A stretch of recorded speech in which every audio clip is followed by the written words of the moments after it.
The latest poll out of Iowa shows that former Speaker of the House Newt Gingrich and Texas Congressman Ron Paul are tied for first place. Mitt Romney is now a clear third. And while the media is still not covering Congressman Paul fairly, the Republican establishment seems to run from the man.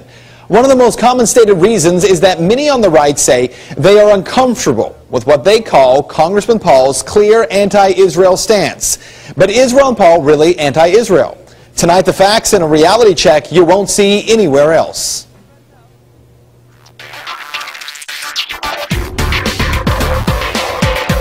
So how real is the concern over Congressman Ron Paul's position on Israel? Real enough that the Republican Jewish Coalition last week told the congressman that he was not invited to speak at a candidates forum, even though every other Republican candidate was invited. The same group also banned the congressman from speaking in 2007 as well. Now, let me just say that a private organization, the Republican Jewish Coalition, doesn't have to invite anyone.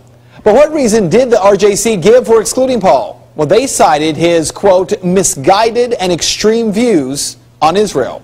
Tonight, we're going to take a look at 3 of those views. Now, there is plenty on the internet about Ron Paul's beliefs, but most of that has been debunked. Instead of using conjecture, tonight I'm looking at actual statements the congressman has made.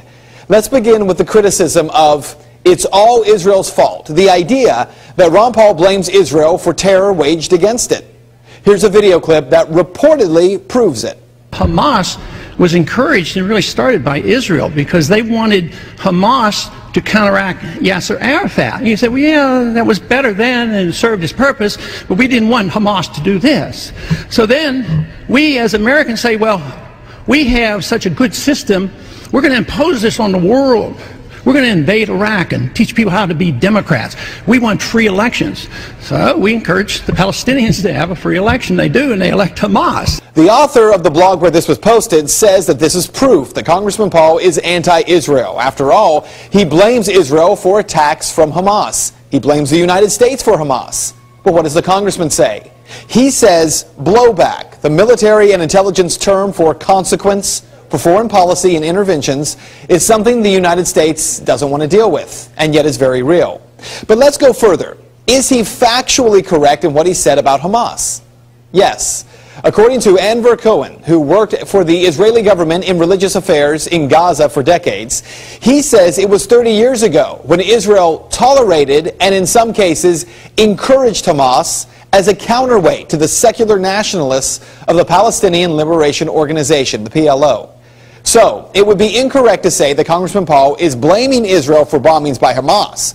Rather, his position appears to be warning about the consequence of blowback in both American and Israeli foreign policy. Which brings us to the second issue. Clearly, Ron Paul is anti-Israel, detractors say. After all, he wants to deny Israel foreign aid.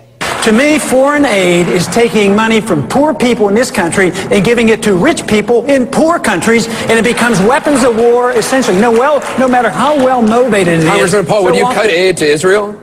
I would cut all foreign aid. I would treat everybody equally and fairly. Well, despite the headlines, is that an anti-Israel stance? It is an anti-foreign aid stance combined with consistency in foreign policy.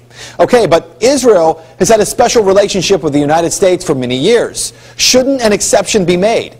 Isn't Congressman Paul turning his back on this nation that needs the United States? I'm the one that defends the sovereignty of Israel. I don't want Israel to be beholding to us. And even Netanyahu this year before the U.S. Congress said, we don't need American troops to defend us. We can take care of ourselves. So I'm just sort of talking a language that some people in this country don't want to hear, and yet there's a full discussion of these views in Israel itself.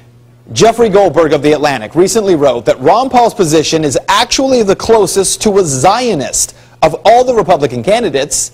He says because, in one sense, a true Zionist is a believer in 2 core values of the Jewish liberation movement: Jewish independence and Jewish self-reliance. So here's what you need to know. Is Ron Paul anti-Israel? Well, consider history. In 1981, Israel bombed an Iraqi nuclear plant. Texas Congressman Ron Paul went against both the UN and President Ronald Reagan when he defended Israel's right to defend itself. Today, that position hasn't changed. Paul seems to believe that the strongest stance with Israel is for the United States to no longer try to control that nation's every move. Let me end with a question.